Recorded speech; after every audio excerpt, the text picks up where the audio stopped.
It was exactly 11:10 p.m. when my husband slapped me. The sound cracked through the living room, sharp and humiliating. My head snapped to the side, my cheek burning instantly. "Get in the kitchen and cook," Marcus barked. "Now." I didn't argue. I didn't cry. I just turned and walked away.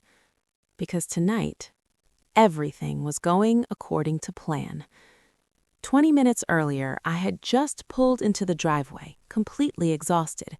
My body felt like it was shutting down. I had spent the entire day buried under audit reports that needed to be finished by morning. My head throbbed, my back ached, and all I wanted was a hot shower and a few hours of sleep. That's it. Nothing more. I sat in the car for a moment, staring at the house I paid for, the house I maintained, the house that never really felt like home. I took a deep breath, grabbed my keys, and stepped out. The night was unusually quiet. No wind, no distant traffic, just silence pressing against my ears. As I walked toward the door, something felt off. The lights were on, all of them. At this hour, the house was usually dark, peaceful, empty. But tonight it looked alive, waiting. I unlocked the door slowly and stepped inside. Cold air hit my face from the air conditioner. And then I saw them. Marcus, his mother Loretta, and his sister Chantel, all sitting on the couch like they had been waiting for me, judging me. Marcus stood up immediately, his expression already filled with anger. "Honey, I just got home," I began. That's when he hit me. No warning, no hesitation, just a hard slap across my face. The sound echoed in the room. For a moment, I couldn't move. My cheek burned, my ears rang, my mind went blank. I touched my face slowly, trying to process what had just happened. But when I looked at him, there was no regret, no guilt, only anger. "Do you see what time it is? Where the hell have you been?" "I was working," I said quietly. "I told you I had overtime." "Excuses," Loretta snapped, jumping in before I could finish. "We've been sitting here for an hour. There's no food, nothing in the kitchen. What kind of wife are you?" Chantel didn't even look up from her phone. "Seriously," she said lazily, "Marcus has been home all day. The least you could do is cook before coming back." I stared at them. All three of them. Marcus, unemployed for 6 months after getting fired. Loretta, living comfortably on my money. Chantel, spending my credit card like it was hers. Every single one of them depended on me. And yet, they were treating me like I was nothing. "Get to the kitchen," Marcus growled, shoving my shoulder roughly. I stumbled back, hitting the shoe rack. "And don't come out until there's real food on the table. And if it tastes bad, you're going to regret it." For a moment, something inside me burned. Anger. Pure, uncontrollable anger. I wanted to scream, to throw them out, to end everything right there. But I didn't. Because anger wasn't enough. Not tonight. Tonight needed precision. Calm. Control. I straightened my clothes slowly. Then I looked at Marcus. Not with fear, not with sadness, but with something empty. Cold. "Fine," I said quietly. "I'll make something special." I turned and walked toward the kitchen. Behind me, I could hear them settling back into their seats. Satisfied. Arrogant. Completely unaware. As soon as I stepped into the kitchen, I closed the door behind me. The noise from the living room faded instantly. Silence. Finally. I leaned against the door, and closed my eyes. My cheeks still stung, but the pain inside me, that was far worse. 5 years. 5 years of this life, of silence, of tolerance, of being used. I opened my eyes slowly. No tears, no hesitation, just clarity. Tonight, it ends. I walked to the counter and picked up a knife, then brought it down hard against the cutting board. Chop! The sound echoed sharply. Chop! Again. Loud enough for them to hear, to believe I was cooking, to feel in control. But there was no food. Not tonight. I turned toward the sink and reached for the hidden drawer. What I pulled out wasn't food. It was something far more dangerous. It was the end of their world. My fingers wrapped around a thick folder, slightly worn at the edges from being opened too many times. 3 months. That's how long it took me to prepare this. 3 months of silence. 3 months of pretending everything was normal. 3 months of letting them believe I was still weak. A faint smirk touched my lips. They had no idea what was coming. From the other side of the door, Marcus's voice echoed again. "Hurry up," he shouted. "We're starving out here." I ignored him.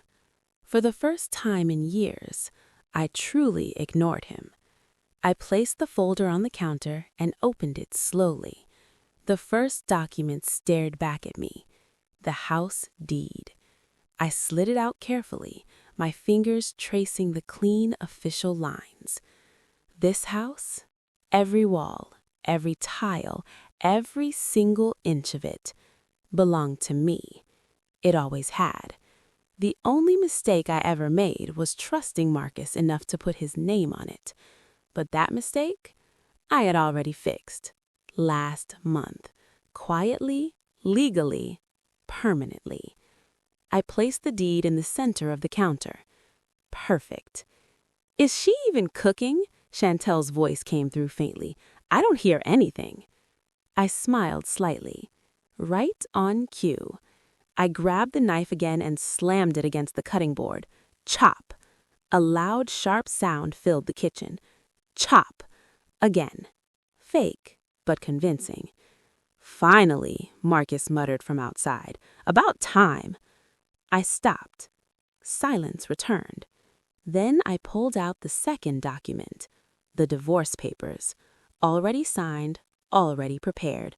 No going back. My name sat neatly at the bottom of the page. Calm, certain, unshakable. I stared at it for a second longer than necessary. Not because I had doubts, but because I remembered who I used to be.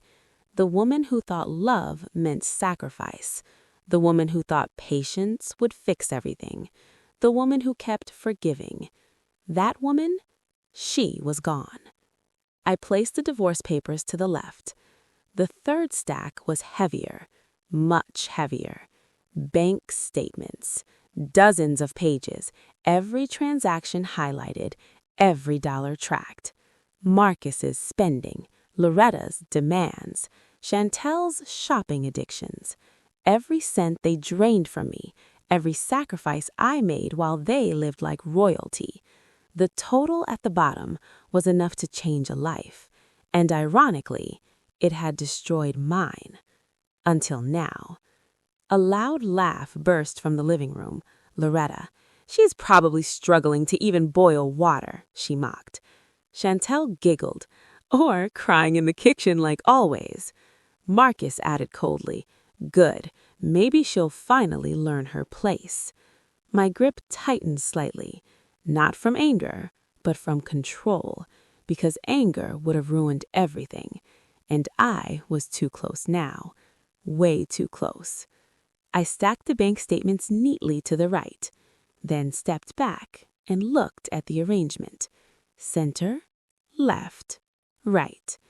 Perfect balance, perfect message. This isn't dinner, I whispered softly. This is judgment. I reached for the large silver tray, the one we only used for special occasions. Holidays, celebrations, moments that's supposed to mean something. I placed the documents carefully on it, then grabbed the polished silver dome cover. Slowly, deliberately, I lowered it over the papers, hiding everything underneath. From the outside, it looked like a perfect meal. Elegant, tempting, a lie. I checked the time. Exactly 20 minutes. Not a second more, not a second less. My heart was calm. Too calm. That kind of calm that comes right before everything explodes. I lifted the tray. It felt light in my hands, but what it carried would crush them. As I walked toward the kitchen door, my steps were slow and steady. No hesitation, no fear, only purpose. Just before opening the door, I paused and a thought crossed my mind.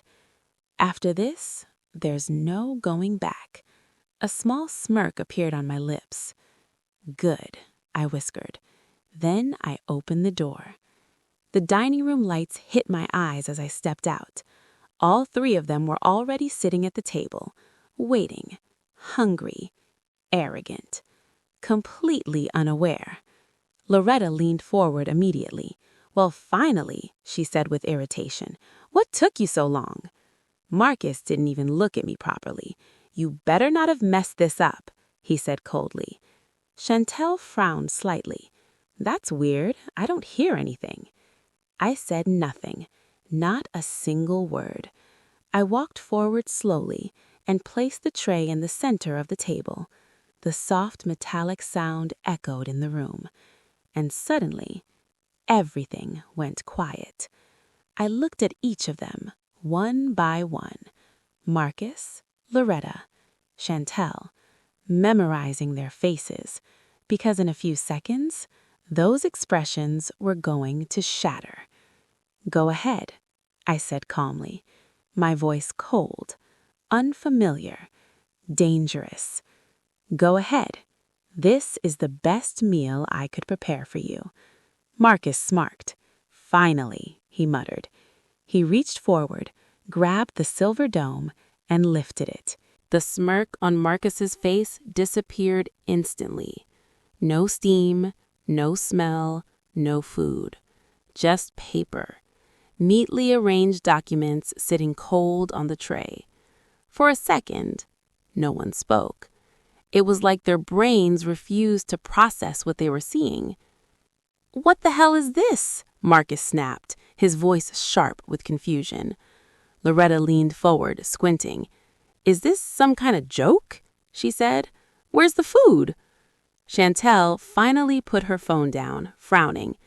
"Wait, what is that?" Marcus picked up the top document.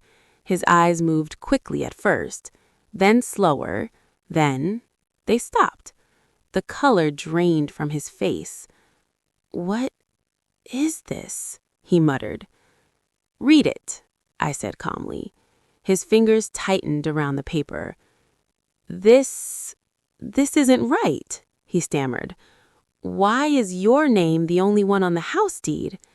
There it was, the first crack. I tilted my head slightly. "Because it's my house." Silence, dropped like a heavy weight. Loretta immediately snatched the stack of papers on the right. Her eyes rushed across the pages, highlighted numbers, totals, transfers. Her lips parted slowly. This much money?" she whispered.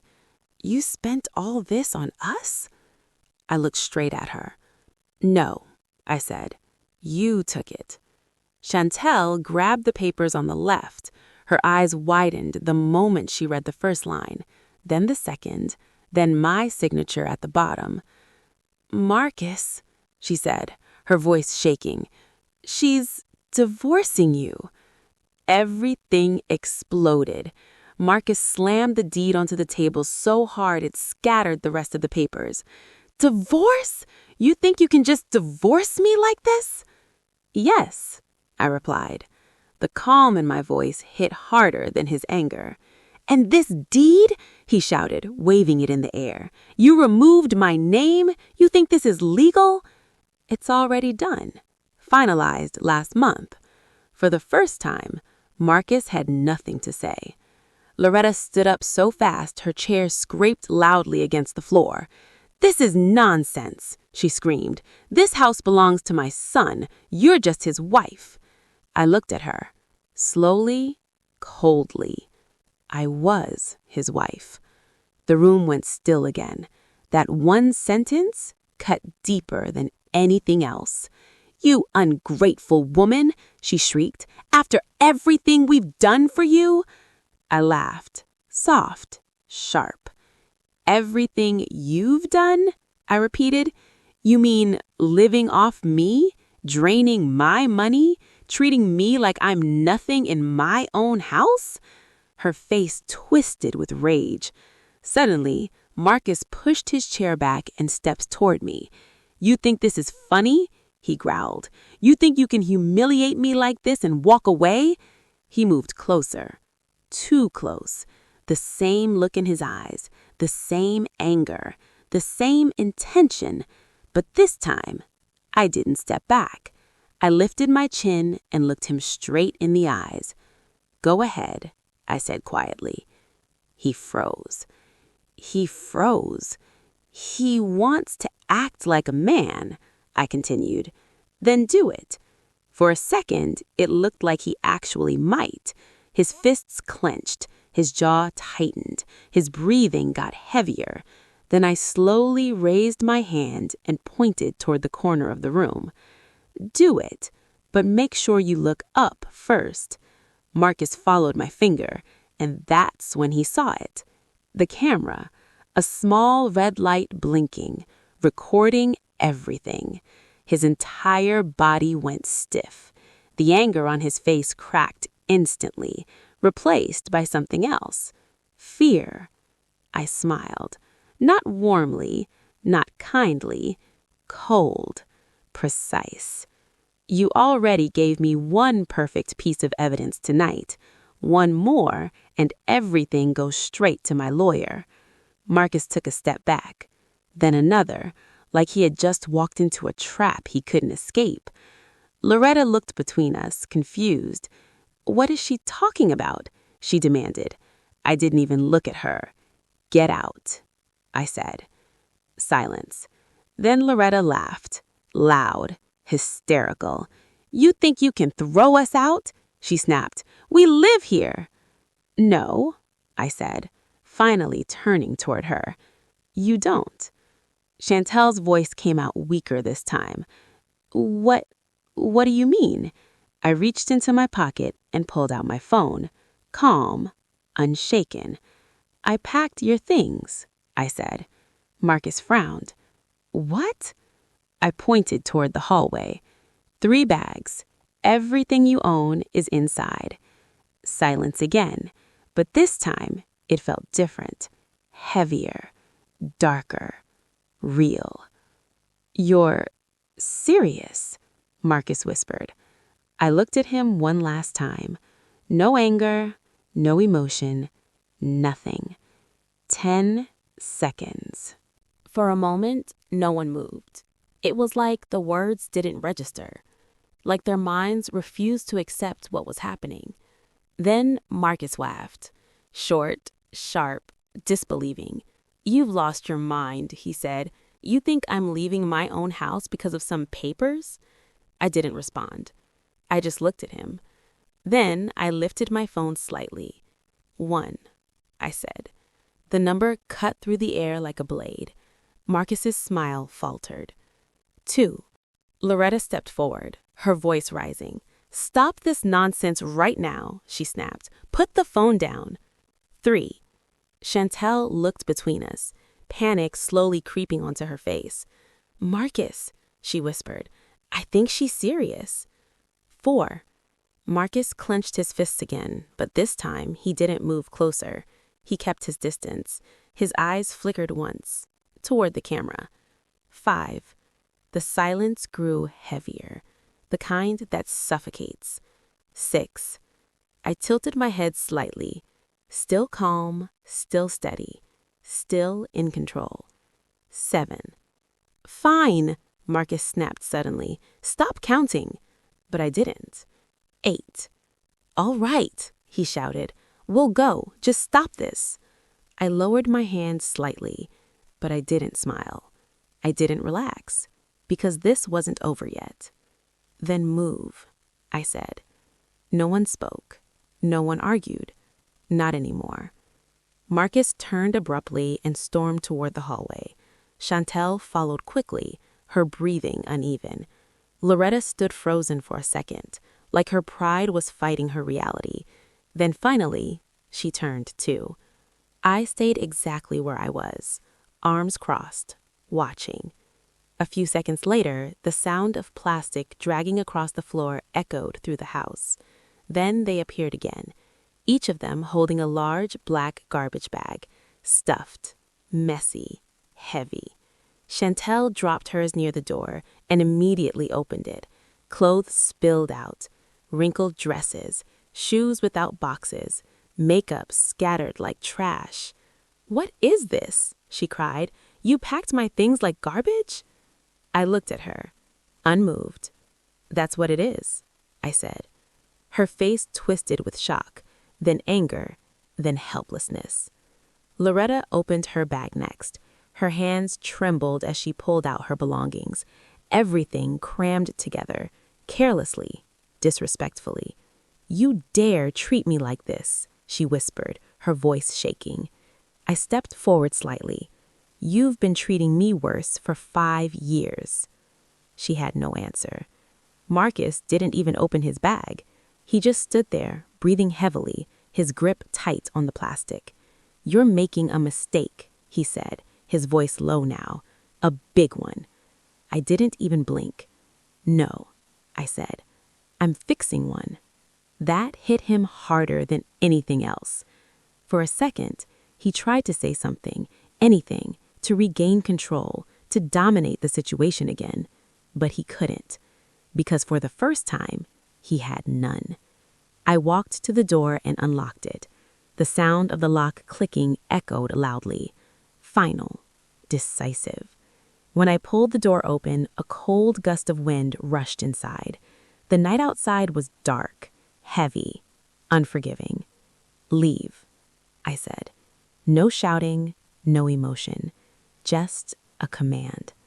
Marcus didn't move immediately.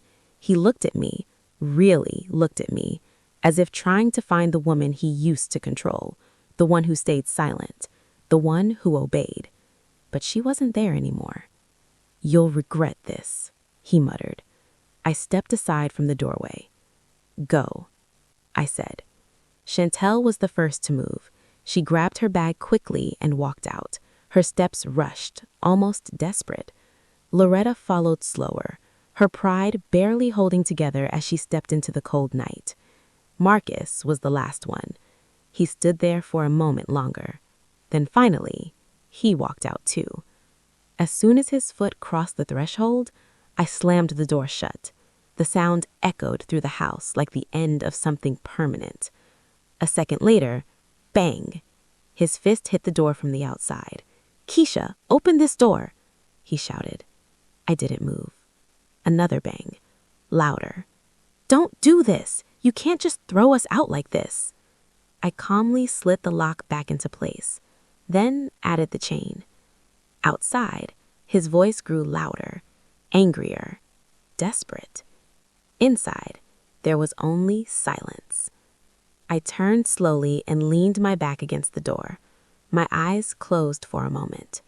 For the first time in years, I could breathe. But then, a loud scream came from outside. Loretta, followed by Chantel's panicked voice, and then thunder cracked across the sky.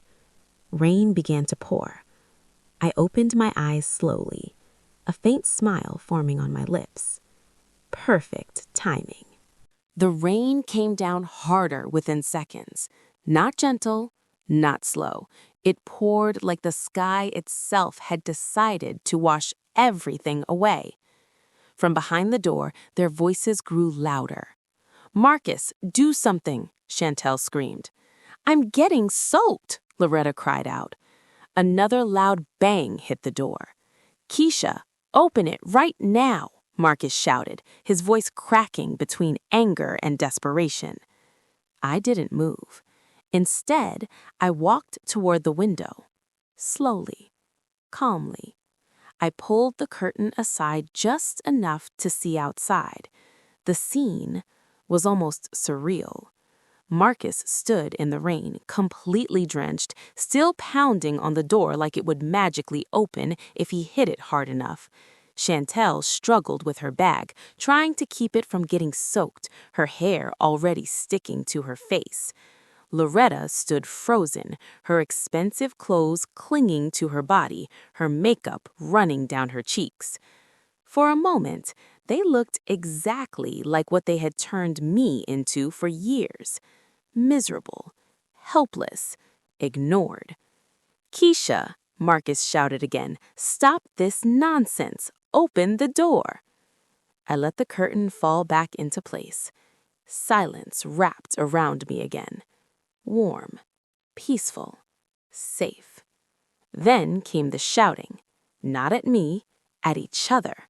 "This is your fault," Loretta yelled. "You couldn't even control your own wife?" "Oh, now it's my fault," Marcus snapped back. "You're the one who kept pushing her." Chantel joined in, her voice sharp. "Both of you shut up. We need to get out of the rain." I exhaled slowly. For the first time, they were turning on each other. I walked away from the window and headed toward the living room. Each step felt lighter, easier, like something heavy had finally been removed from my chest.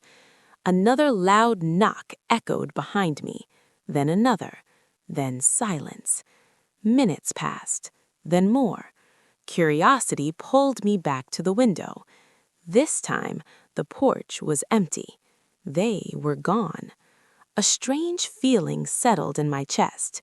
Not guilt, not sadness, something else. Relief. I stood there for a moment longer, staring at the rain-soaked driveway, the same driveway where I had come home exhausted, hoping for peace, and instead found humiliation. But not anymore. I turned away. The house felt different, quieter, cleaner. Even the air felt lighter.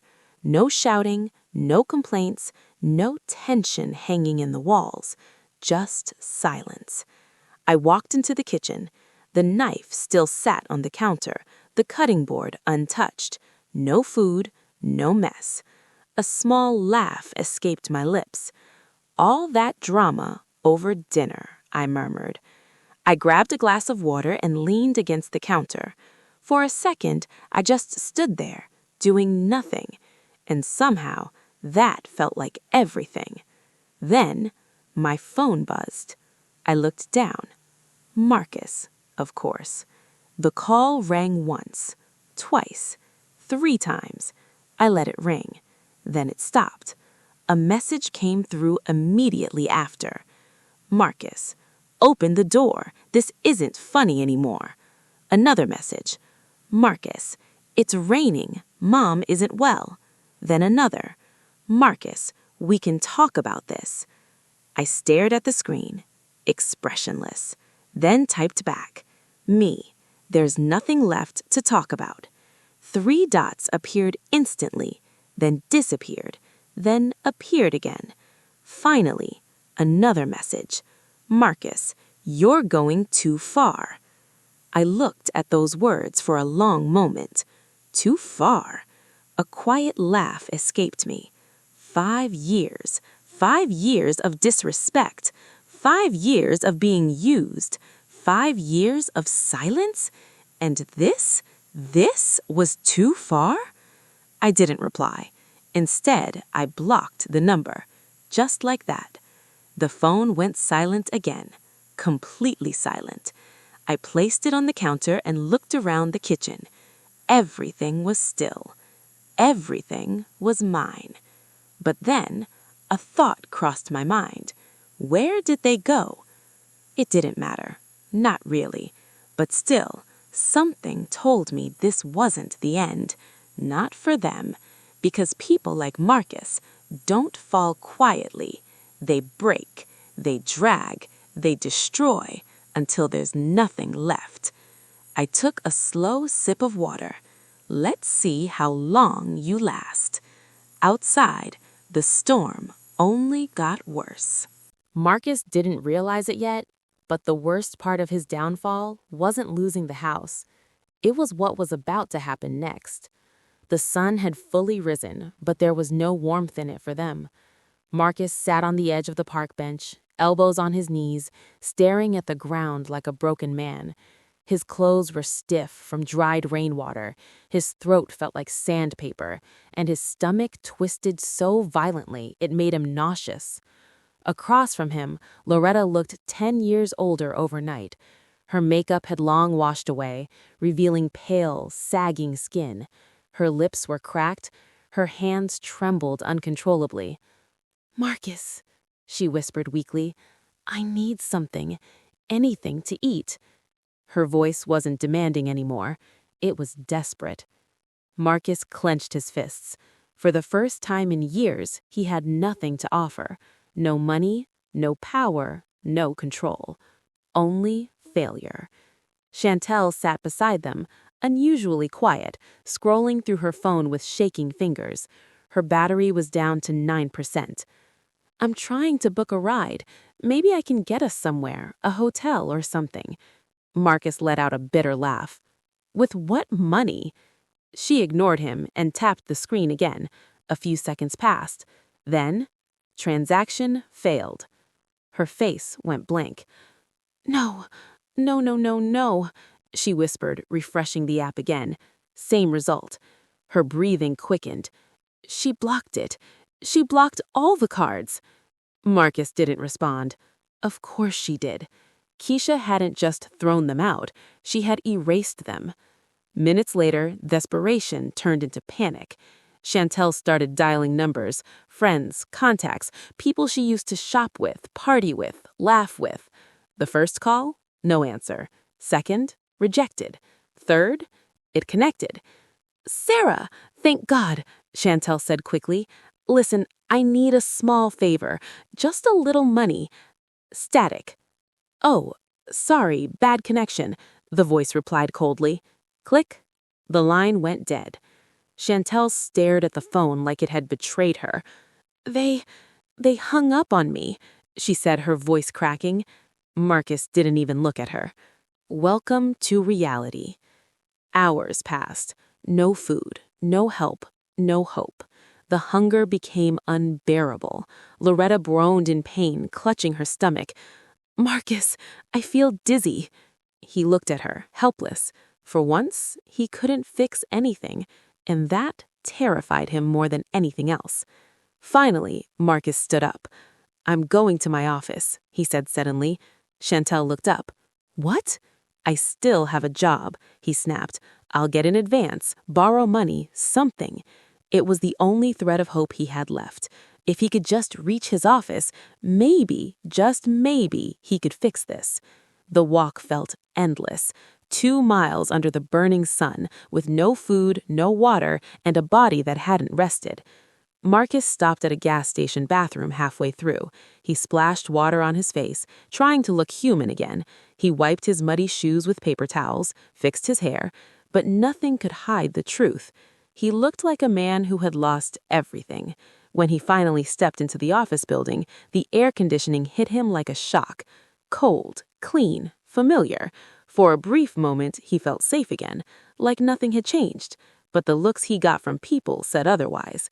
The receptionist frowned. 2 employees in the elevator whispered and covered their noses. Marcus kept his eyes forward, pretending not to notice. But inside, his confidence was already cracking. He barely reached his desk before someone approached him. A man from HR. Serious, silent. "Mr. Mercer, the CEO and HR director are waiting for you. Conference room. Now." Marcus froze. A strange, cold feeling crept up his spine. This wasn't normal. Not at all. Inside the conference room, the atmosphere was suffocating. Two people sat across the table, the CEO, the HR director, both expressionless. A thick blue folder lay in front of them. Marcus sat down slowly, forcing a weak smile. "What's going on?" he asked, trying to sound casual. "Bit early for a meeting, isn't it?" No one smiled back. The HR director slid the folder toward him. "Open it." Marcus hesitated. Then he did. And the moment he saw what was inside, his entire world collapsed. Receipts, reports, evidence. Every lie, every theft, every secret. All exposed. His hands started shaking violently. This is a mistake," he stammered. But deep down, he already knew. This was not a mistake. This was the end. Marcus felt his heartbeat pounding in his ears as the pages slipped through his trembling fingers. Every document in that folder was a nail in his coffin. Receipts he had faked, expenses he had inflated, money he had quietly stolen over months. And now, it was all right there, exposed. This is just a misunderstanding," Marcus said quickly, forcing a laugh that didn't sound real even to him. "Accounting errors happen all the time. I can explain." $50,000, the HR director cut him off coldly. The room went silent. Marcus froze. "Over 6 months," the man continued, "fake gas receipts, fake client dinners, personal expenses billed to the company." The CEO leaned forward slightly, eyes sharp. "Do you still want to call that a misunderstanding?" Marcus opened his mouth. Nothing came out, because there was no excuse left. Sweat rolled down his temple. His hands tightened into fists under the table. "Sir, I just needed some time," he said weakly. "I was going to fix it, pay it back. It's just temporary." "Temporary fraud is still fraud," the CEO replied, his voice like steel. The HR director didn't even blink. "We verified everything, contacted the vendors, checked the records. None of it is real." Each word felt like a hammer. Marcus's chest tightened. His mind raced for a way out. But there wasn't one. Not anymore. "You're terminated, effective immediately," the HR director said. The sentence hit harder than any slap. Marcus blinked. No, you can't do that," he said, panic rising in his voice. "I've worked here for years. I'm the marketing director." "Was," the CEO corrected sharply. Silence. Cold. Final. "And one more thing," the HR director added, sliding another paper across the table. Marcus looked at it. Legal notice. "And if the full amount isn't returned within 48 hours, the company will proceed with legal action." Marcus's breath caught. "Legal?" "Yes," the CEO said calmly. "Police, court, criminal charges." The word police echoed in his head like a gunshot. "No, please." Marcus suddenly stood up, his chair scraping loudly against the floor. His composure shattered completely. "You don't understand. I'm going through something right now. My wife, my family, everything just—" "This is not a therapy session," the HR director snapped. Marcus stepped forward desperately. "I can fix this. Just give me a week. No, a few days. I'll arrange the money." "Sit down." The command was sharp enough to cut. Marcus froze.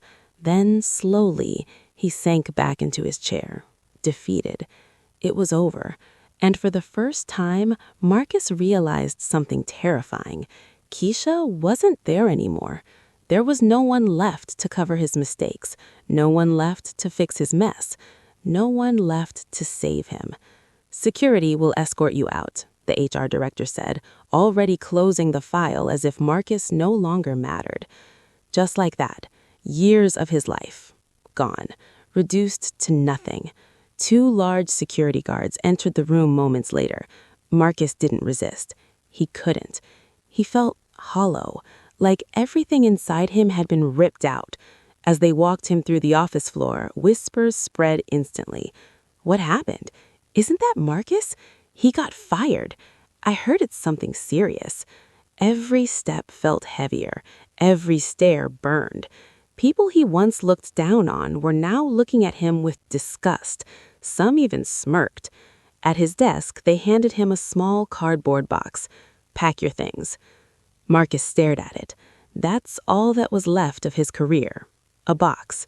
He slowly picked up his belongings. A pen, a notebook, a cheap photo frame of himself smiling confidently. He almost laughed. That man in the photo didn't exist anymore.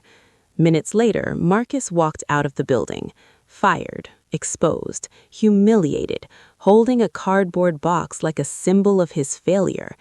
And then he saw her, across the street. A sleek silver car pulled up in front of a luxury office building. The door opened, and out stepped Keisha. But this wasn't the same woman he remembered. No, this Keisha was different, stronger, unrecognizable. She wore a perfectly tailored suit, her hair styled flawlessly, sunglasses covering her eyes, but her presence alone demanded attention. 2 assistants followed behind her carrying files. She didn't look like a victim anymore. She looked like power. Marcus stopped walking. His breath caught. His entire body froze. "Keisha," he whispered under his breath. He wanted to call out to her, to run toward her, to beg, but his legs refused to move. For a brief second, Keisha turned her head. Their eyes met, or at least it felt like they did. Behind those dark glasses, Marcus could feel it, that cold, distant gaze. No anger, no sadness, no emotion at all. And then she looked away and kept walking, just like that, as if he didn't exist, as if he was nothing. Marcus stood there, frozen in place, watching her disappear into the building. His reflection stared back at him from the glass door nearby. Messy, dirty, broken. A man who had lost everything. And for the first time in his life, Marcus understood the true meaning of regret. But it was too late. Far too late. Marcus stood there long after Keisha disappeared into the building, as if his body refused to accept what his eyes had just seen.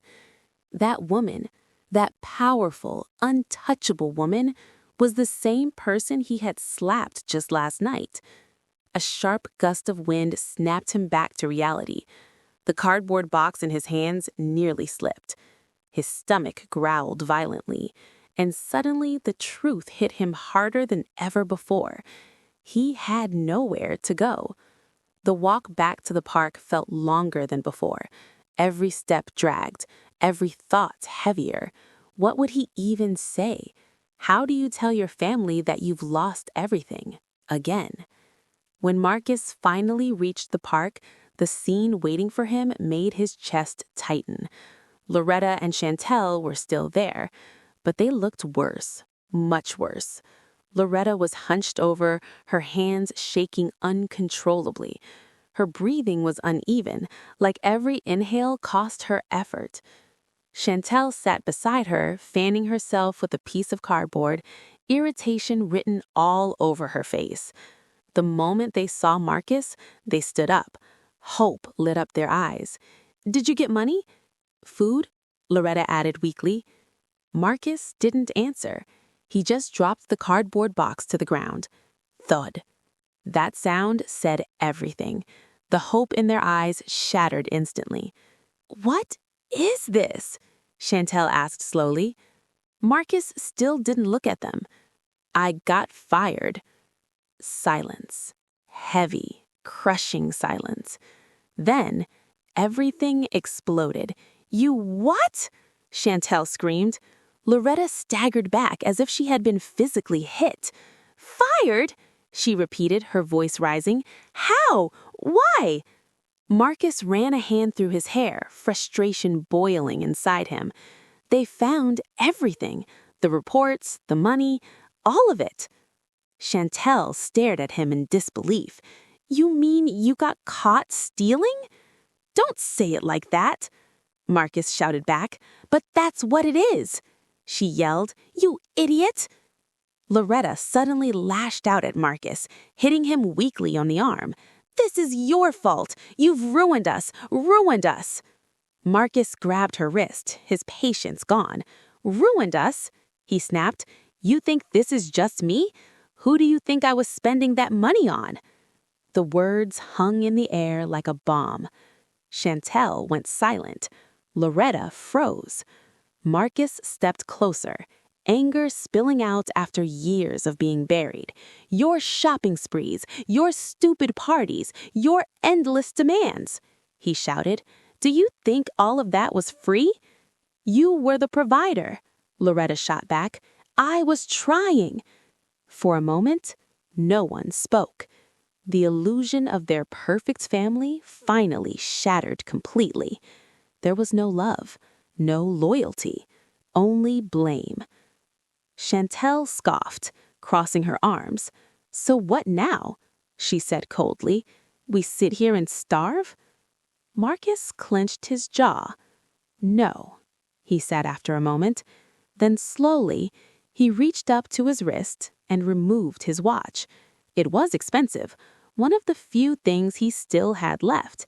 He stared at it for a second, then handed it to Chantel. Take off your earrings. Her eyes widened. What? No way. Do it, Marcus said firmly. I'm not giving you my jewelry. Marcus stepped closer, his voice low and dangerous. Either we sell those or we don't eat.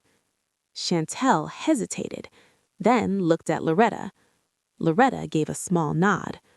Reluctantly, with shaking hands, Chantel removed her gold earrings. An hour later, Marcus stood in front of a small roadside buyer. The man looked at the items, unimpressed. Is this all you have? Marcus swallowed his pride. Yes. The man smirked. I'll give you half their value. That's too low, Marcus said quickly. The man shrugged. Then leave. Marcus hesitated, but hunger won. Fine. The money in his hand felt heavier than it should have, because it wasn't enough, not nearly enough. By evening, they had rented a tiny room in a rundown alley. The place smelled of mold. The mattress was thin and dirty. The walls were cracked. No windows, no comfort. Loretta looked around in horror. We can't stay here. We don't have a choice, Marcus said flatly. That night, they ate cheap takeout in silence. No one complained. No one spoke.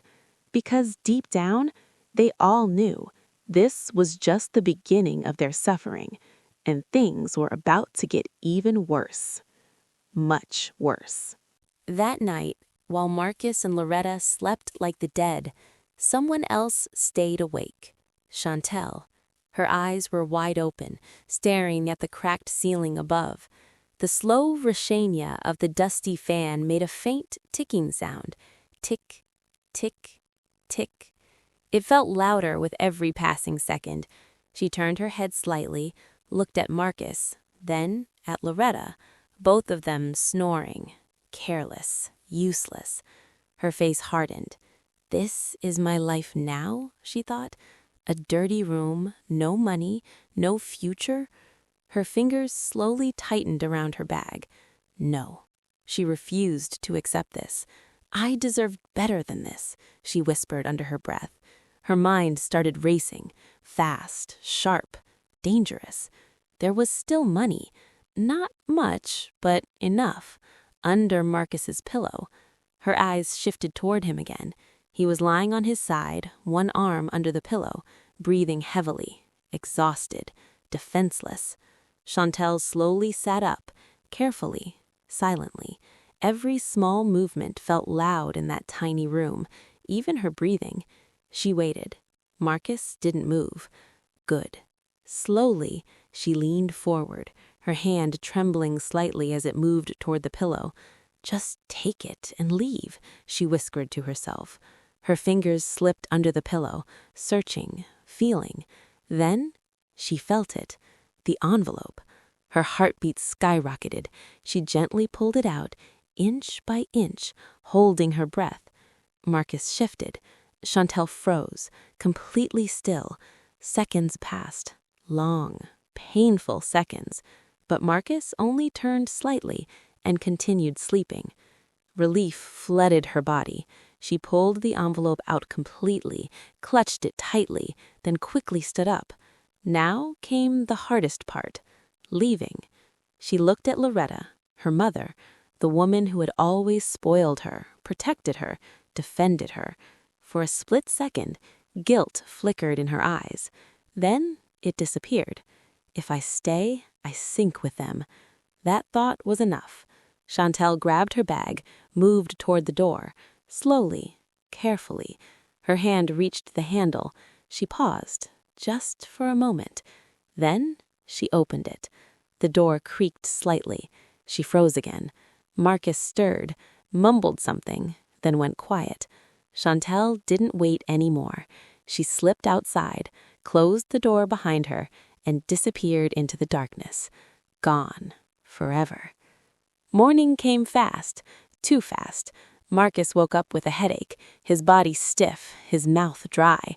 For a moment, he didn't move. Then, something felt wrong. He reached under his pillow. Nothing. His eyes snapped open.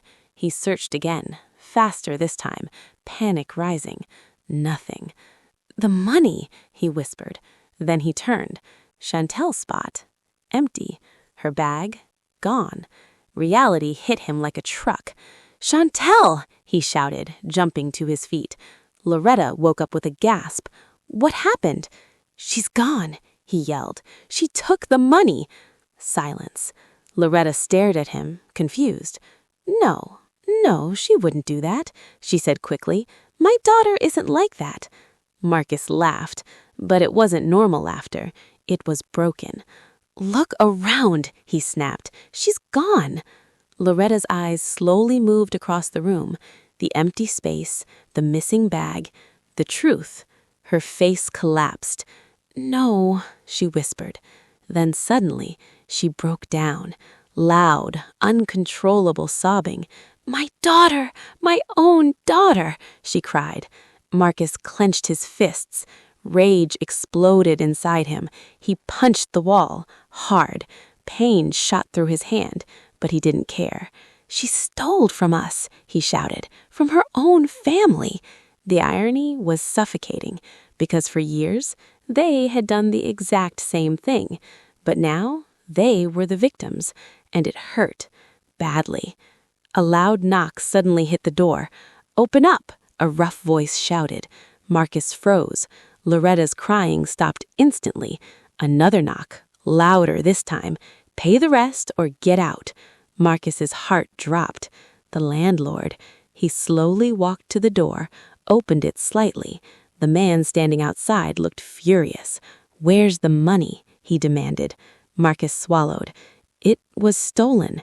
The man's expression darkened instantly. "Not my problem," he said coldly.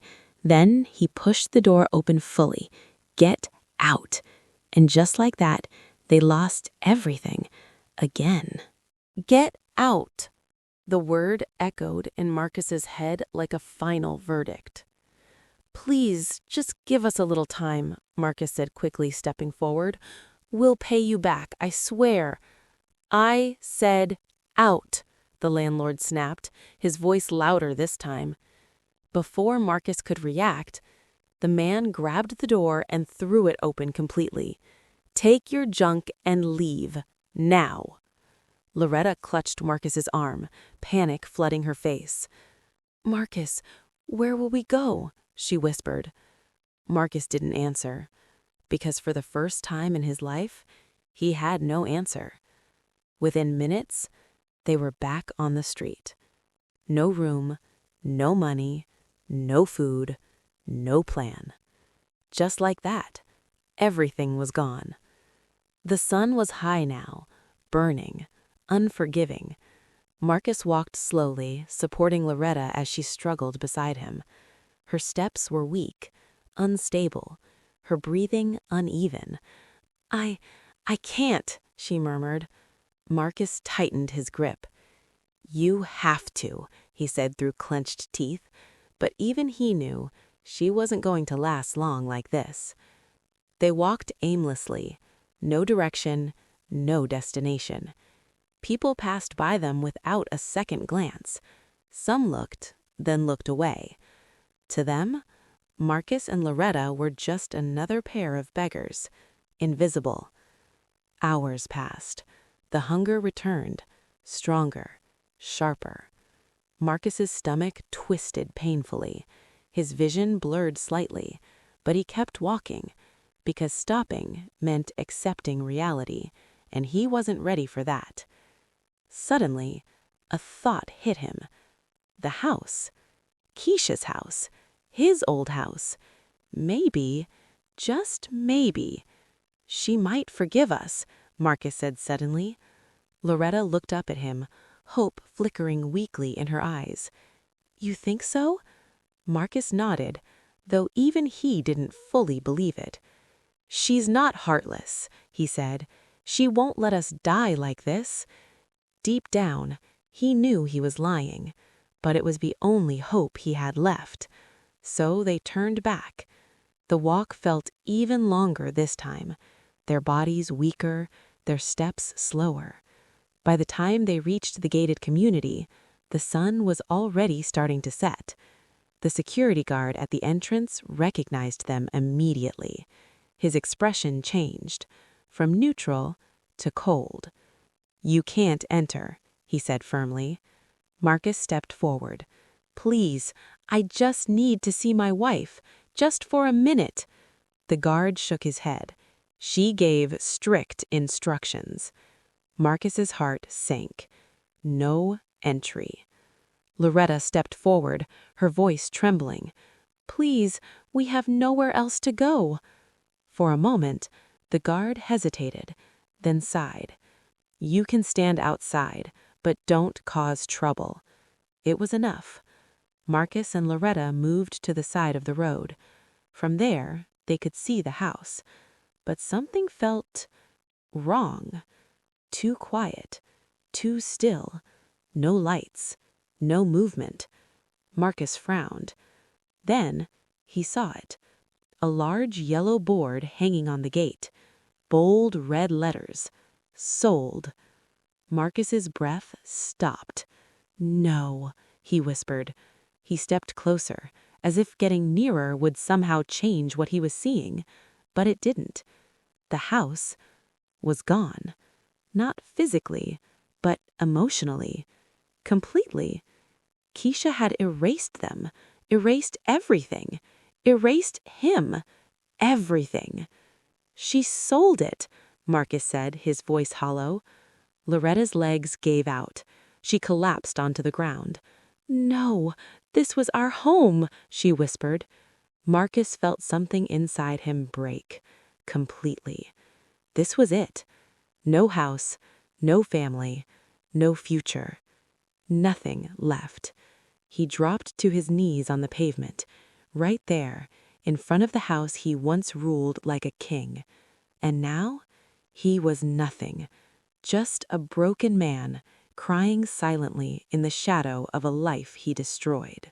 While Marcus sat on the cold pavement, crying in front of a house that no longer belonged to him, Keisha was somewhere else entirely, and her life had never been better.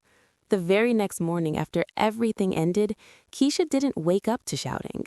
No insults, no demands, no chaos, just silence. Real silence. For a moment it felt strange, almost unfamiliar. She lay in bed, staring at the ceiling, listening carefully.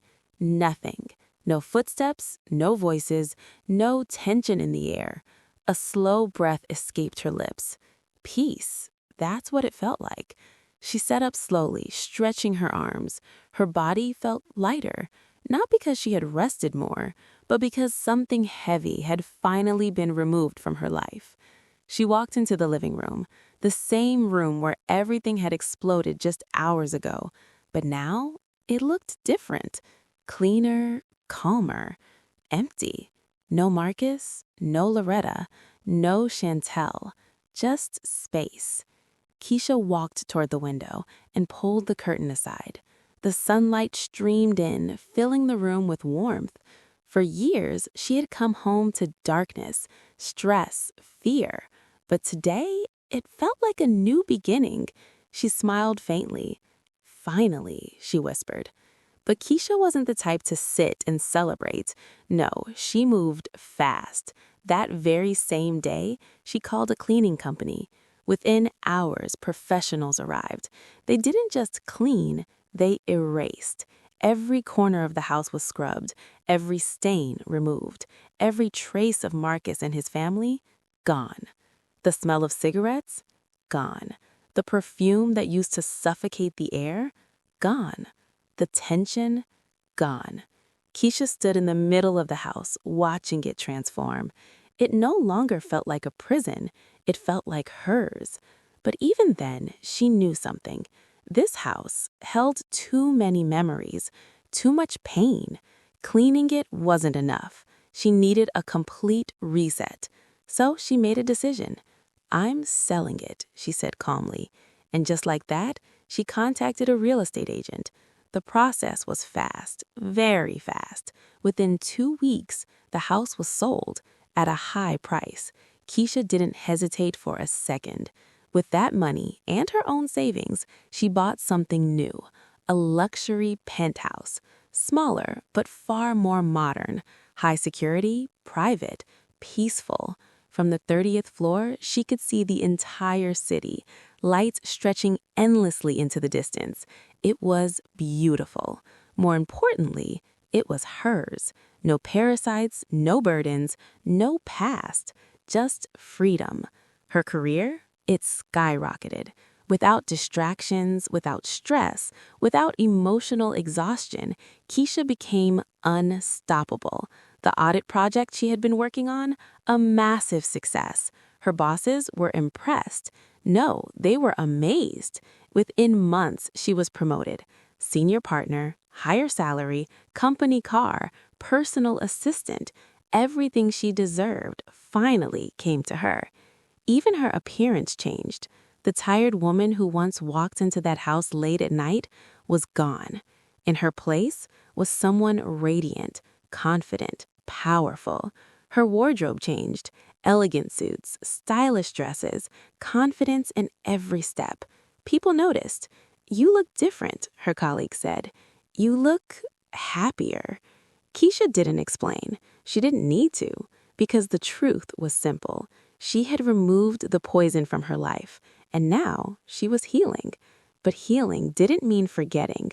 No, Keisha remembered everything.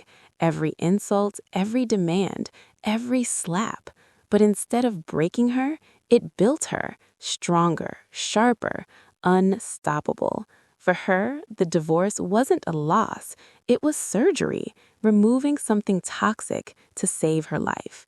And while she rose higher every single day, somewhere out there, Marcus was still falling, faster, deeper, and he had no idea the worst part of his suffering was still yet to come. Marcus thought he had already hit rock bottom. He was wrong, because what came next was far worse than hunger, humiliation, or losing a house. It was complete destruction. After collapsing in front of the sold house, Marcus didn't cry for long. Not because he was strong, but because he had no strength left. "Get up," Loretta whispered weakly. Marcus slowly lifted his head. Her face looked different, pale, sweaty, her eyes half open. Something was wrong, very wrong. "Marcus, I feel dizzy," she murmured. Panic shot through his chest. "Hey, stay with me," he said quickly, shaking her shoulder lightly. But her body felt weak, too weak. Marcus looked around. People were passing by, cars moving, life going on. But no one stopped. No one cared. "Help!" Marcus shouted. "Somebody help!" A few people glanced, then kept walking. To them, He was just another desperate man.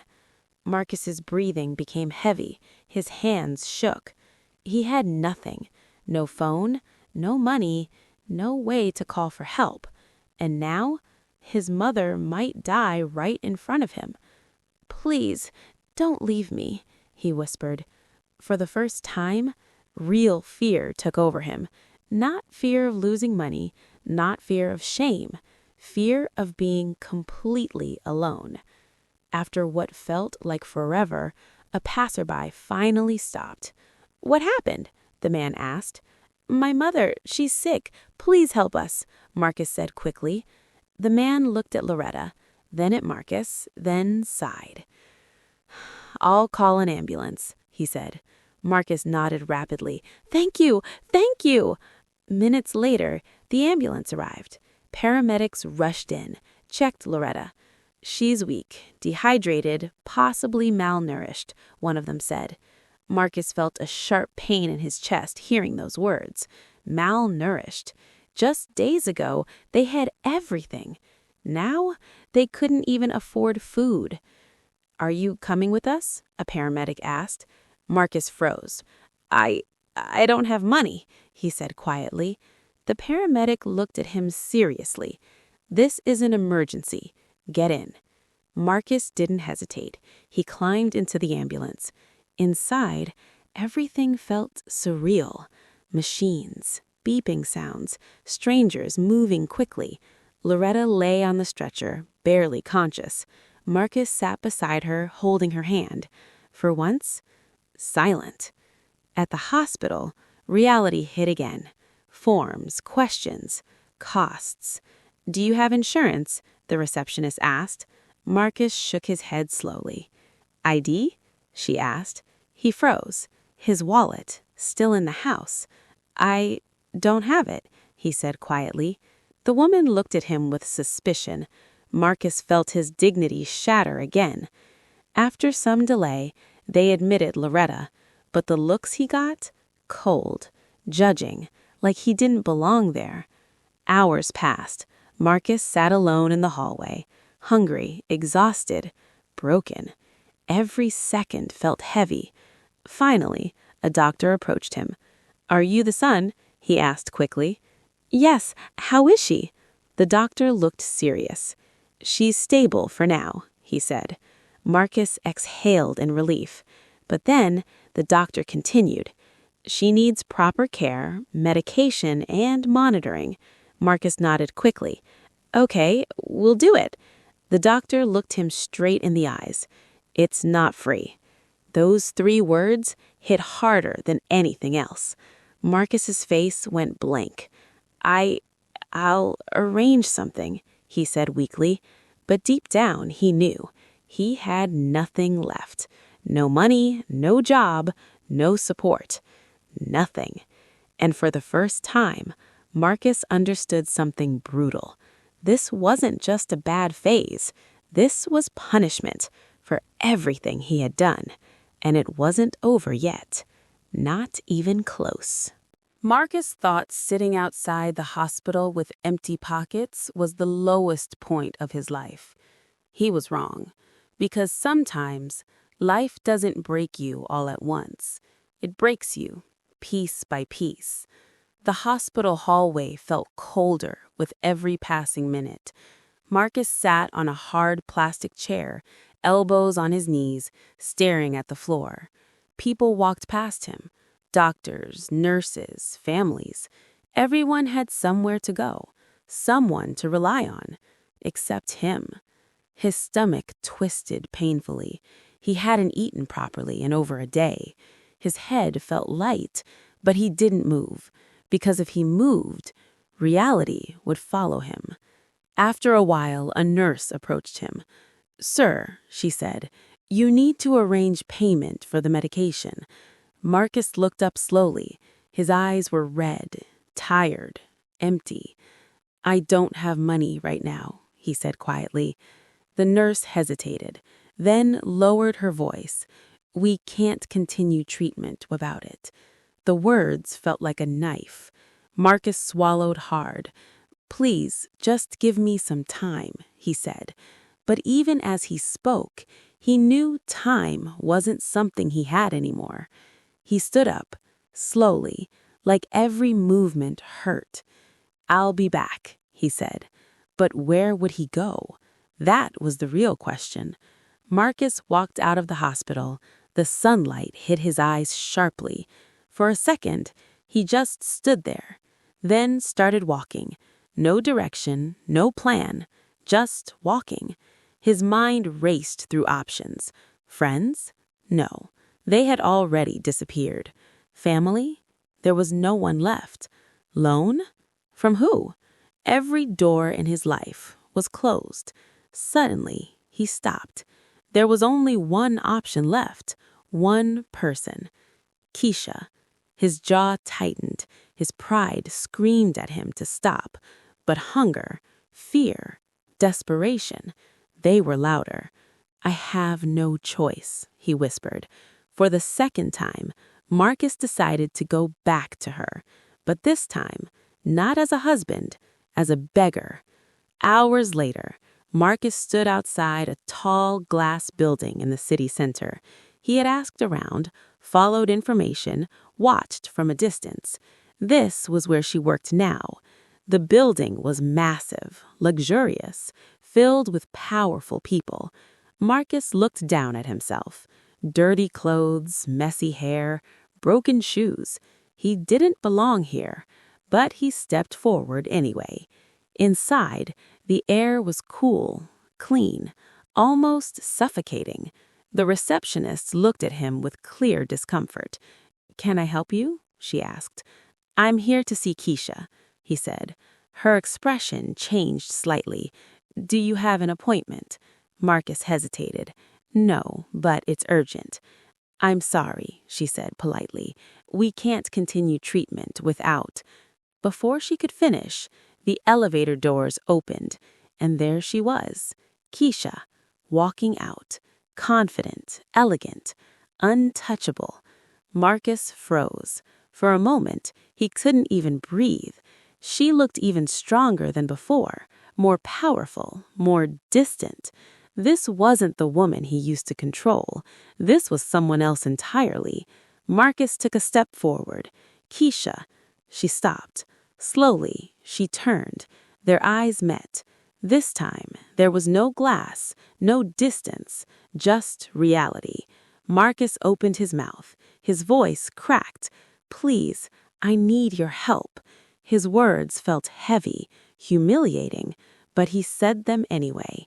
"My mother, she's in the hospital. I don't have money. Keisha didn't interrupt, didn't react, didn't even blink. She just listened, silently. Marcus felt his chest tighten. "Please," he said again, softer this time. "I'll do anything. Just help me this once." Silence. Long, uncomfortable silence. Then Keisha spoke, and her words were colder than anything he had ever felt. "I already helped you." Marcus froze. She took a step closer, her voice calm, controlled. "For 5 years. Each word landed like a blow. I gave you a home, money, respect, support." Marcus couldn't look away.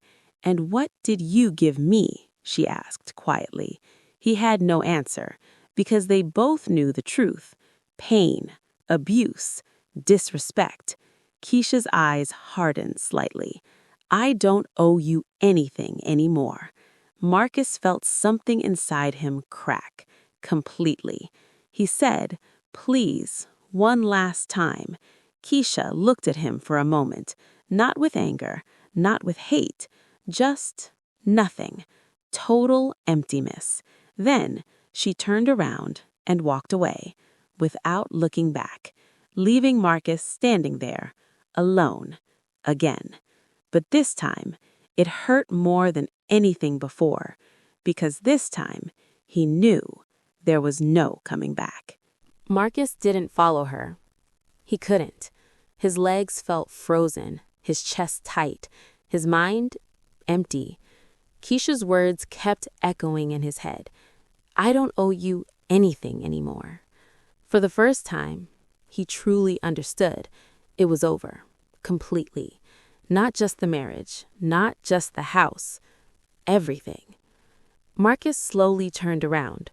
The bright, polished lobby suddenly felt suffocating. People were watching, judging, whispering. He walked out, step by step, like a man carrying invisible chains. Outside, the world was still moving, cars passing, people talking, life going on. But for Marcus, everything had stopped. He didn't know how long he walked, minutes, hours, until finally he found himself back at the hospital. Same cold building, same harsh reality. He stepped inside slowly, almost afraid. The nurse at the desk recognized him immediately. "Sir," she said, "we've been waiting for you." Marcus swallowed. I couldn't arrange the money," he admitted. The nurse's expression changed, softer this time, but serious. "You need to speak to the doctor." Marcus's heart dropped. Something was wrong, very wrong. He followed her down the hallway, each step heavier than the last. The doctor was waiting, arms crossed, face unreadable. Marcus stood in front of him, nervous, breath unsteady. "How is she?" he asked quickly. The doctor didn't answer immediately. That silence was enough to terrify him. Finally, the doctor spoke. "She's stable for now," he said. Marcus let out a small breath. But then, the doctor added, "We can't keep her here." Marcus blinked. "What?" "She needs long-term care, medication, monitoring, proper nutrition." Marcus nodded quickly. Yes, we'll do it." The doctor's eyes locked onto his. "You can't afford it." 3 words, again. Marcus's throat went dry. "If you can't arrange payments," the doctor continued, "we'll have to discharge her." "Discharge?" Marcus repeated. The doctor nodded. "Today." The world tilted. But what has nowhere to go?" Marcus stammered. The doctor sighed. "I understand, but this is a hospital, not a shelter." Marcus felt something collapse inside him. Again. "Please," he said weakly, "just give me more time." The doctor shook his head. "I'm sorry." That word, "I'm sorry," felt like the final nail. A few hours later, Marcus stood outside the hospital entrance. Beside him, Loretta sat in a wheelchair, weak, silent, broken. A small plastic bag hung from the handle. Her medicine, basic, temporary. That was all they could give. "That's it?" Marcus whispered. A nurse nodded, then turned away. And just like that, they were on the street again. No home, no money, no help, nothing. Marcus stood there, staring ahead. People passed by them, ignoring them, like they didn't exist. Loretta slowly looked up at him, her voice barely audible. "Marcus, what do we do now?" Marcus didn't answer, because he didn't know. For the first time in his life, he truly had nothing. No lies left, no pride left, no options left. Just consequences. He slowly grabbed the wheelchair handles and started walking. No destination, just moving forward, into a future that looked darker than ever. And somewhere far away, Keisha was living her best life, while Marcus was still paying the price. And the worst part, this wasn't the end, because sometimes the final punishment is not losing everything. It's living long enough to regret it every single day. 1 year later, the city looked the same, busy, alive, unstoppable. But for Marcus, everything had changed.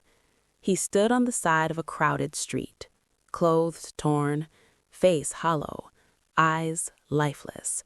Beside him, a broken wheelchair, and in it, Loretta, weak, silent, barely present. Time had not been kind to them. The woman who once demanded luxury now depended on scraps. The man who once controlled everything now begged for survival. "Marcus?" Loretta whispered faintly. He leaned closer. Yes? I'm hungry. Those two words cut deeper than anything, because he had nothing to give. Nothing. Marcus looked around. Shops, restaurants, people eating, laughing, living. It felt like a different world, a world he once belonged to, and lost. Suddenly, a voice echoed nearby. "Free food distribution, please form a line." Marcus turned. Across the street, a large event was happening. A beautifully decorated hall, crowds gathering, volunteers organizing. Hope flickered. "Come," Marcus said quickly, pushing the wheelchair. They joined the line. People stood quietly, waiting. Marcus looked ahead, trying to see who was organizing it. Then he froze. At the front, standing tall, confident, radiant, was Keisha, but not the Keisha he remembered. This version of her was untouchable. Elegant dress, calm smile, grace in every movement. She wasn't just giving food, she was giving dignity to people like him. Marcus's throat went dry. Fate. Out of all places, out of all days, it brought him here, to her, again. The line moved forward, slowly, painfully. Step by step, he got closer. His heart started pounding. What would he say? What could he even say? Sorry? Too late. Please? Already tried. Nothing felt enough. Finally, it was his turn. Marcus stopped in front of her. Keisha looked at him. For a second, nothing happened. Then, recognition. But no shock, no anger, no emotion. Just calm. "Keisha," Marcus whispered. His voice broke. He wanted to say more, to explain, to beg, but no words came out, because deep down, he knew there was nothing left to fix. Keisha looked at him quietly.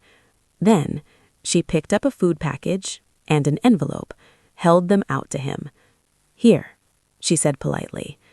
Her tone, professional, distant, like he was just another stranger. Marcus didn't move. His hands trembled. "This is what we've become," he whispered. Keisha didn't respond. Instead, she gently placed the package into his hands. Their fingers touched for a brief second. Marcus felt it, but Keisha didn't react, not even slightly. "Please move forward," she said calmly. "There are others waiting." That was it. No anger, no revenge, no harsh words, just indifference. And somehow, that hurt more than anything else. Marcus stepped aside slowly, his legs weak, his chest heavy. He turned back once. Keisha was already serving the next person, smiling, talking, living, like he never existed. Marcus looked down at the food in his hands. Warm, fresh, perfect. Tears filled his eyes. He sat on the curb, opened the box, took a bite. It tasted good, too good, because mixed with it was regret. Deep, painful, endless regret. "I lost everything," he whispered. But the truth was, he didn't lose it. He destroyed it with his own hands. Beside him, Loretta ate silently. No pride left, no complaints, just survival. Across the street, Keisha got into a luxury car. A driver opened the door for her. She stepped in, didn't look back, and drove away towards a life she built, a life she earned, a life without them. Marcus watched until the car disappeared, then lowered his head. For the first time, he accepted it. This was his reality. This was his ending. Not with anger, not with revenge, but with regret. Because the truth is, the worst punishment in life is not losing everything. It's realizing, too late, that you had everything and you ruined it.